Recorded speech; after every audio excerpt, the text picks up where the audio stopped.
महाराजांचा जो कार्यक्रम होता काय निमित्त होतं आणि काय त्याचं औचित्य आहे? आजचा जो कार्यक्रम होता गुरुपौर्णिमा महोत्सवा निमित्ताने झालेला आहे. हा जो कार्यक्रम आहे पूर्ण भारतमध्ये जुना काळापासून हा कार्यक्रम चालू आलेला आहे. कारण की गुरु परंपरा हा जुनी परंपरा आहे. कारण की आपल्या संतांनी म्हणलेलं आहे जे काही परंपरा बघितलेलं आहे आदिनाथ सकट सिद्धाच्या मच्छिंद्र त्याच्या मुख्य शिष्य आपण नाही का गुरु परंपरा पण अनेक सांगितलेलं आहे. पण नाही का हा जो सण आहे गुरुपौर्णिमाचे म्हणजे गुरु तो अनेक असतो. म्हटलेलं आहे की आम्हाला जे आईवडील पण आमचे गुरु आहेत, आमचे नाही का काळाक्षर ओळखा शिकवले ते पण गुरु आहेत, ज्यांनी आम्हाला नाही का कम्प्युटर शिकवले समजवलं ते पण गुरु आहेत. पण नाही का आज जो सण आहे कोणता गुरुचे पूजाबद्दल सांगितलेलं आहे. कारण की हे मध्ये म्हटलेलं आहे नामदेव महाराजजीने नामदेव गाथामध्ये म्हटलेलं आहे की मंत्र तंत्र दीक्षा सांगतील लक्ष प्रत्यक्ष न करी राम प्रत्यक्ष दाविल राम धरीने त्याचे पाय अनिका चाड नाही मजा. मंत्रतंत्र देणारे गुरु भरपूर आहेत पण रामाला कोणी दाखवत नाही. जर रामाला दाखवले मी त्याचे शासन प्रणाम करी म्हटलेलं आहे. मी बाकीची गोष्ट करत नाही म्हटलेलं आहे. कारण की आम्हाला रामाचे ईश्वरचे दर्शन करून देणारा गुरुची गरज आहे. ठीक आहे. जर नामदेव महाराजजी जेव्हा विठ्ठल भगवंताने नामदेवला विसोबा खेचरजवळ पाठवले होते तेव्हा काही मालामंत्र नाही दिले होते, तर कानामध्ये काही फुटले नव्हते, तर नामदेवजीने म्हटलेलं आहे करणी सांगितलं मान मस्तक ठेविला हात. सुखाचे सुतरू सद्गुरु खेचर स्वरूप साक्षात दाखविला विठ्ठल पाहता मावळले मन तन्मय झाले चित्त.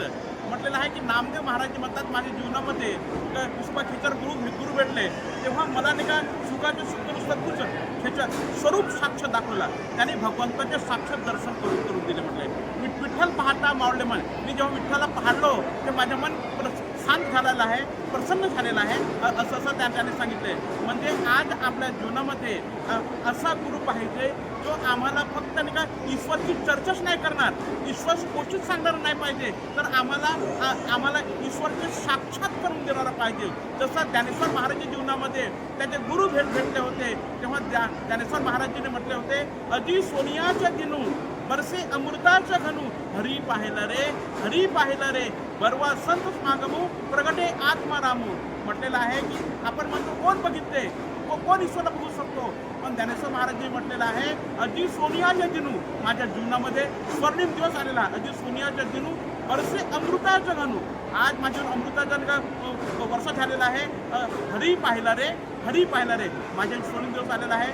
मी हरीला बघितलेलं आहो म्हटले, हरीचा दर्शन केलेलं आहो म्हटले. कधी केलेलं आहो माझ्या जीवनामध्ये संत महापुरुष भेटले तेव्हा हरीला बघितलेलं आहो.